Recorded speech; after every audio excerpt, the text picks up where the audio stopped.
You're listening to More Than Steps, the podcast where we geek out on how belly dance works, one coffee run at a time. I'm your hostess, Nadira Jamal. This week, I celebrated my 10th anniversary of teaching. And while I was thinking about ways to celebrate, I got to thinking about what it is that I value in the dance. And I came up with a really long list and 3 different outlines for this episode. And I realized that I can't include everything that I'd like to say in one episode. So instead, I pared the list down to the 5 things that I think are the most essential. Now, I left out a lot of things that are really important in this list, but these are the things that without them, I wouldn't want to keep dancing. So they are the moment, individuality, connection, lineage, and the beauty of imperfection. So let's start with the moment. When you perform, you, the musicians, and the audience are creating a unique moment in time. This moment comes into being, it shines, and then it's over. That exquisite moment will never come again.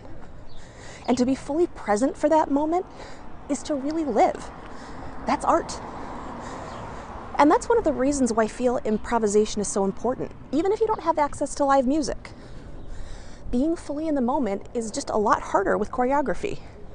And research done on musicians have shown that you literally use different parts of your brain. It's the difference between walking across a bridge and leaping across a chasm. So give yourself permission to be fully present. It's tough, especially when that critical voice in your head is telling you all the things that you're doing wrong. But you deserve to have that experience, and you're a better performer when you do. The second thing on my list is individuality. There's a dancer here in Boston named Amina Dalal who took me under her wing when I was a newbie. And one of the things that she told me is that a dancer is never just a body. Remember that you are not a commodity. You are not a robot. You are not a tool for expressing somebody else's artistic vision. You are a human being with something to say. So when you dance, share what you hear in the music, how it makes you feel, and how you like to move. Trust that you have something to offer. And if you're a teacher, make sure that your students know that too. Next up is connection. The word entertain literally means to hold together. And this dance has always been about bringing people together. Whether that's people social dancing in a group, hiring a performer to help celebrate a wedding, or gathering together in nightclubs, dance creates a shared emotional experience. And as the performer, we are the MC of that experience for our audiences. So remember that above all, your audience wants to feel something. And to accomplish that, we need to make a personal connection with them. That is a core value of this dance. We don't just present something pretty for them to consume or to watch later on YouTube. We tap into our joy, our sorrow, our longing, and we invite them in to experience that with us. Fourth is lineage. Sometimes we try to understand all of the variety in the dance world by putting the dance into different boxes that we label as one style or another. Egyptian style versus Turkish, classical Egyptian versus modern Egyptian.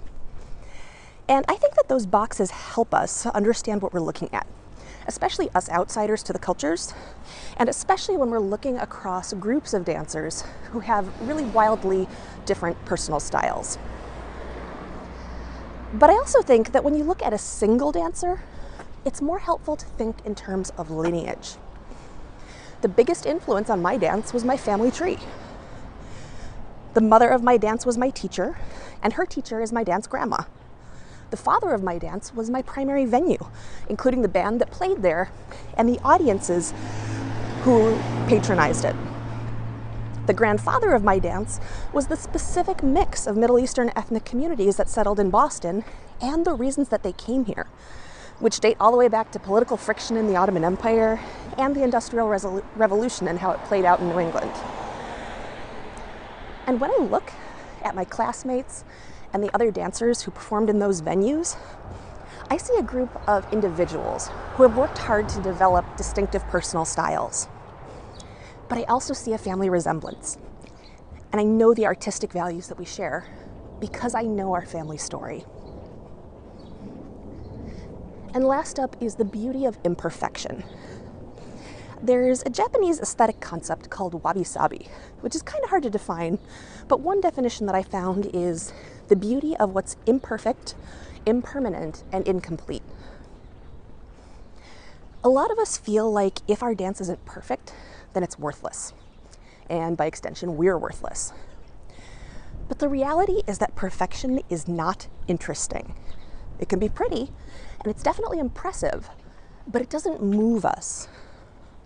So when you get up on stage, don't apologize for your imperfections or put on a mask to hide them. Offer them up as a gift. Vulnerability is a universal human experience, and when you offer it up to the audience with an open heart, you're saying, I understand you. I feel this too. And that is moving. That is beautiful. That is art, and it is a gift. So those are the 5 values that I feel like are absolutely necessary for me in the dance. But I would love to hear about yours.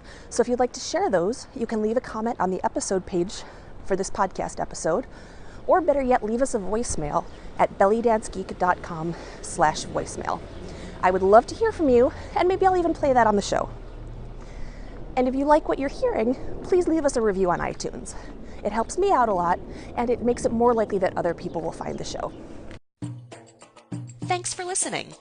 For more geektacular resources, visit bellydancegeek.com.